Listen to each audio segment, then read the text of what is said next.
हरे कृष्ण। मंत्र का अर्थ होता है जिसका मनन किया जाए, और जब उसका मनन किया जाए तो वो मीन्स त्राण करे।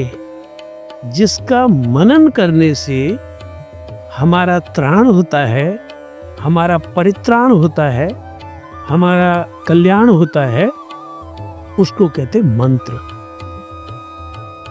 और अगर हम वेदों की तरफ जाएं तो वेदों में लगभग 4000 मंत्र हैं उपासना से रिलेटेड, और 16,000 मंत्र हैं ज्ञान मार्ग के, और सबसे ज्यादा मंत्र हैं कर्मकांड के, वे हैं लगभग 80,000।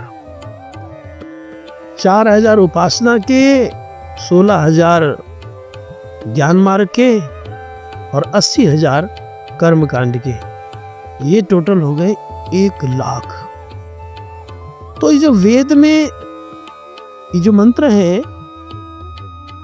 ये कुछ ऋषियों ने बोले हुए हैं, कुछ देवताओं ने भगवान की स्तुति में बोले हुए हैं। तो जो वेद की जो ऋचाएं हैं, इनको मंत्र कहते हैं।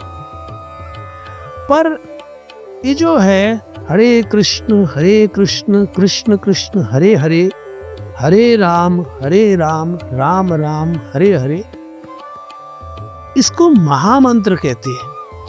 क्यों महामंत्र कहते हैं? इसलिए नहीं कि बहुत लंबा है, इसलिए नहीं, क्योंकि इसकी महिमा सबसे ज्यादा है। देखो ना, दानी व्यक्ति है, एक छोटा दानी है, एक बड़ा दानी। छोटा दानी किसको कहते हैं? जो कम दान करेगा। बड़ा दानी कौन? जो ज्यादा दान करेगा। एक ज्ञानी है, एक छोटा ज्ञानी है, एक बड़ा ज्ञानी है। छोटा ज्ञानी कौन? जिसपे ज्ञान कम है, जिसकी नॉलेज ज्यादा है, उसको बड़ा ज्ञानी बोले। इसी तरह पहलवान, एक छोटा पहलवान है, एक बड़ा पहलवान है। ताकत तो दोनों में, जिसकी कम ताकत है वो छोटा पहलवान, जिसकी ज्यादा ताकत है वो बड़ा पहलवान। धनी, एक कम धनी है, एक ज्यादा धनी है। जिसमें कम धन है छोटा धनी हो गया, जो बहुत ज्यादा धन है बड़ा धनी हो गया। इसी तरह जिसकी पावर कम है उसको सिर्फ मंत्र बोला, और जिसकी पावर बहुत ज्यादा है उसे महामंत्र बोला। ये जो मंत्र हैं, अलग अलग उद्देश्य के लिए उनका प्रयोग किया जाता है। किसी का धन के लिए, किसी का पुत्र के लिए, किसी का पद के लिए, किसी का प्रतिष्ठा के लिए, किसी का झगड़ा मिटाने के लिए, मतलब अलग अलग कार्य के लिए उन मंत्रों का प्रयोग किया जाता है। लेकिन ये जो महामंत्र है, ये महामंत्र एक ही मंत्र सब कुछ प्रदान करता है।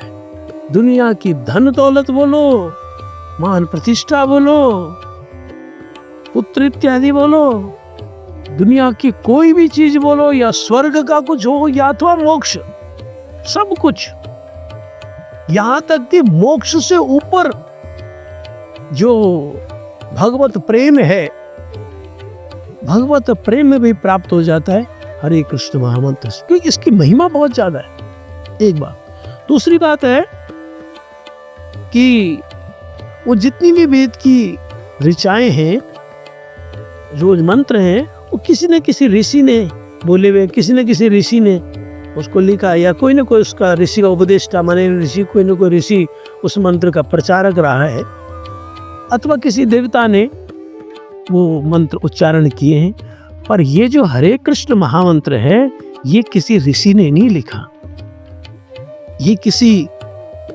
देवता ने नहीं बोला। ये हरे कृष्ण महामंत्र स्वयं भगवान गोलोक धाम से लेकर आए। हमारे भक्ति में ठाकुर ने इसको अपनी भाषा में लिखा, एनेची औषधि माया नाशी वार लागी, हरि नाम महामंत्र लहो तुम्ही मांगी। कहते ये इस महामंत्र को भगवान स्वयं गोलोक धाम से लेकर आए। ये औषधि है सब भवरोगों को खत्म करने के लिए, और ये टॉनिक है आत्मा का। ये सर्वश्रेष्ठ साधना है कृष्ण प्रेम को प्राप्त कराने वाली। तो भगवान से बड़ा कोई ज्ञानी नहीं, भगवान से बड़ा कोई उपदेष्टा नहीं, इसलिए भगवान द्वारा प्रदत्त कोई मंत्र नहीं, इसलिए भगवत प्रदत्त मंत्र को महामंत्र कहते हैं। और बाकी जो ऋषियों ने जो मंत्र बोले हैं, अथवा जो ऋषियों ने जो मंत्र को उपदेश दिया है, या देवताओं ने जो भगवान की स्तुति में कहा, उन सबको मंत्र कहते हैं। वो 1 लाख के आसपास है, और ये महामंत्र है। हरे कृष्ण।